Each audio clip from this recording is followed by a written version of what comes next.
নবী দোয়া করবে, ওমর অস্থির হইয়া আসমানের দিকে তাকায় আর বলে, মালিক আপনি আয়াত নাজিল করলেন, আপনার বন্ধু মুনাফিকের জন্য দোয়া করতে চায়।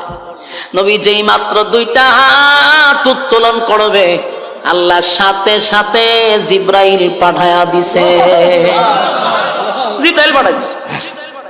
নবী হাত তুলতে চায়, জিব্রাইল কয় নবী হাত নামান, দোয়া করবেন পরে, আগে আয়াত শুনুন আল্লাহ কিতা কইছে। আয়াতটাও নয়, আল্লাহ কিতা কইছে আগে শুনেন। আপনি যে দোয়া করতেছ, দোয়া করবেন পরে, আয়াত কিতা কয় শুনেন। নবী হাত তুলতে চায়, আল্লাহ বলেন বন্ধু কারণ কথা আছে, জানাজা পড়াইছুন ঠিক আছে, হাত তুলছুন করে পরে আয়াত নাযিল হয়ে গেল, ওয়ালা তুসাল্লি আলা আহাদিন মিনহুম মাতা আবাদান ওয়ালা তাকুম আলা